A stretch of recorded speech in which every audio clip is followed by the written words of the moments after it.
लोग को स्वागत करती हूँ अपने यूट्यूब चैनल पर। सभी भाई बहनों को आप लोग के सामने एक विवाह गीत सुनाने जा रही हूँ। अगर जो अच्छा लगेगा तो हमारे वीडियो को लाइक सब्सक्राइब शेयर जरूर करिएगा। कमेंट बॉक्स में बताइएगा आप लोग कि हमारा गीत कैसा लगा। अपना प्यार दुलार इसी तरह हमारे ऊपर बनाए रखिएगा ताकि हम भी आगे बढ़ सकूँ। जो लोग नए होंगे हमारे चैनल को लाइक सब्सक्राइब कर देंगे।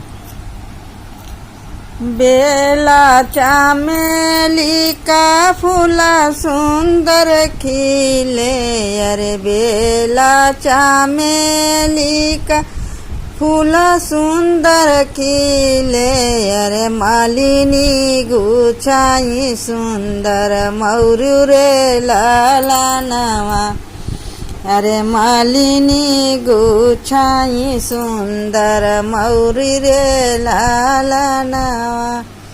से मौरी पहिनेला दुलहे कावन रमाय, रे से मौरू पहिनेला दुलहे कावन रमाय, रे पहिनी चलेला ससुरारी रे लाला नवा, अरे पहिनी चलेला ससुरारी रे लाला नवा।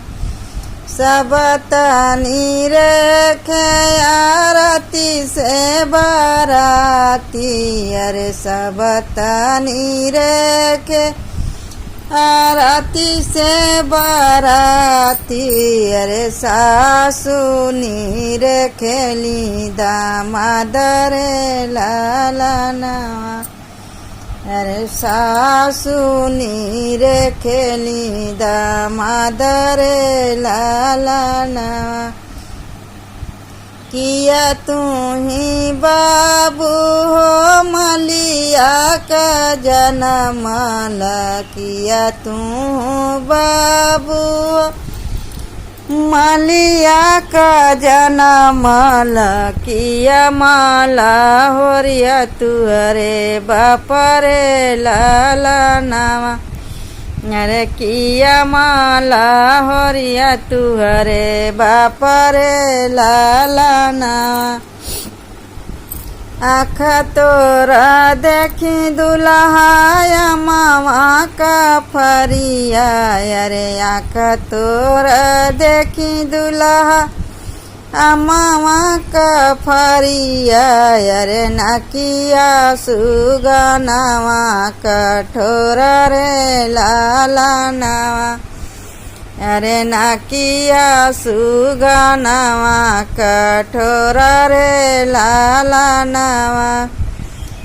पावा तोरा देखी दुल्हे के दाली के बनावा, अरे पावा तुहर देखी दुल्हे के दाली के बनावा, अरे हथवा जे मोरवा का पंखा रे लाला नवा, अरे हथवा जे मोरवा का पंखा रे लाला नवा।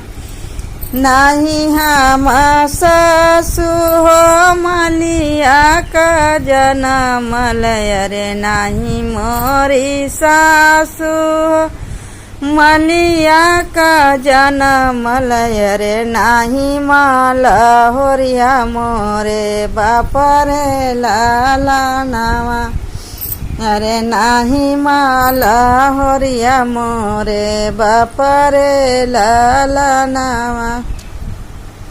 तुहरी बेटिवा सासु मलिया का जनमल, अरे तुहरी बेटिवा सासु मलिया का जनमल, अरे तू ही माला होरनी हमारी सासु रे लाला नवा, अरे तू ही माला होरनी हमारी सासु रे लाला नवा।